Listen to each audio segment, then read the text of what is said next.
Okay, tile. Oop, move back a bit so you can see the whole thing. This is tile 2. I've been calling it the. Is it the trash compactor?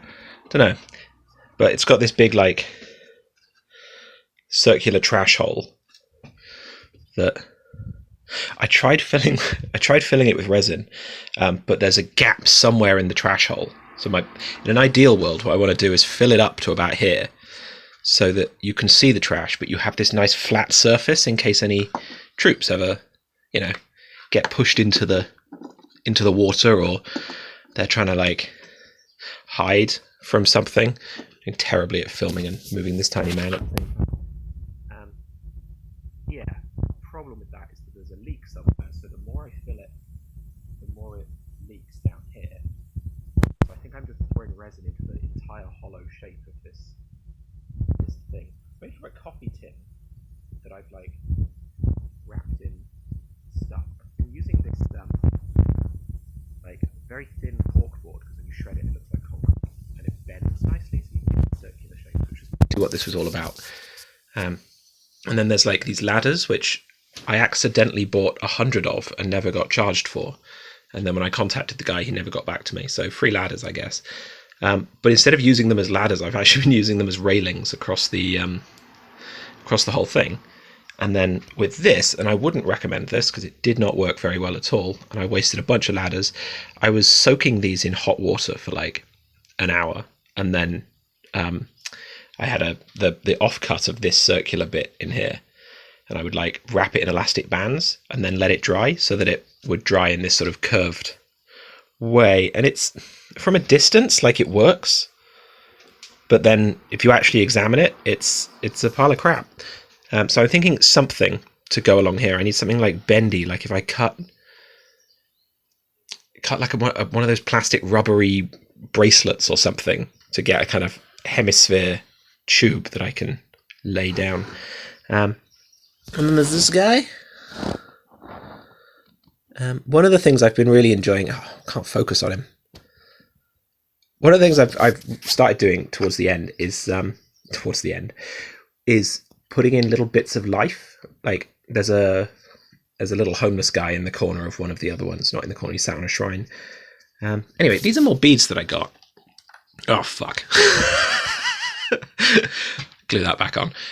Yeah, so these are super cheap on Amazon. If you just search like Chinese beads, you can buy a bag of hundreds of these for a couple of quid, and they make great like hanging lanterns. That's sort of what I've been using them as. I think they need a wash. The problem with that is that they're smooth and made of a material that doesn't take paint. So I think what I'm going to have to do now is hit everything with a varnish you can't see, and then go in with a wash afterwards so it sticks to the varnish. I'm really just repeating things I've heard, though. I've got no idea if that works. Yeah, I think I tried filling this bit with resin and gloop. There used to be wires exposed and stuff down here, and it looked really cool. But now it looks like garbage. So that's a lesson learned right there. And then around here we've got like got a little ladder, comes up to this fire escape. Fire escape leads to the garden. There's also this ruined roof up here with reactors and stuff on it. And this bloke's gonna get thrown off in a second.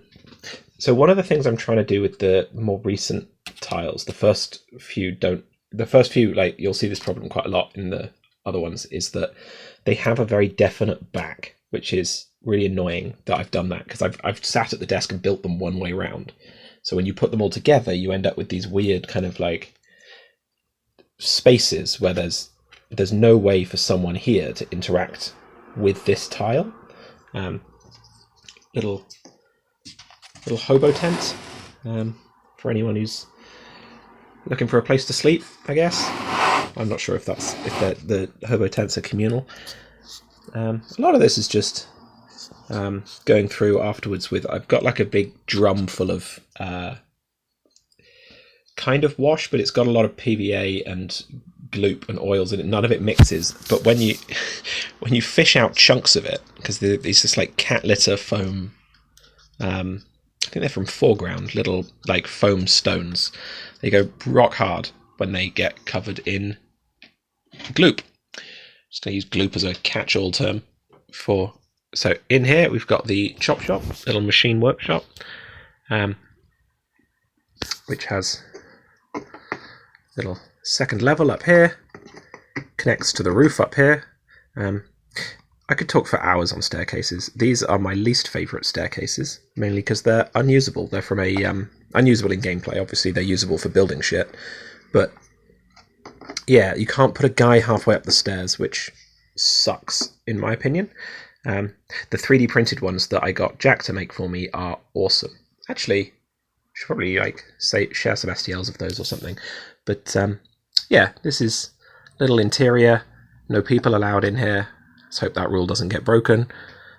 These are all these like tiny little things. I think they're all just freebies off Thingiverse that I've grabbed, and then we've got more beads, more like this is a 3D printed girder, but it didn't really print, so I've flipped it upside down, turned it into a thing.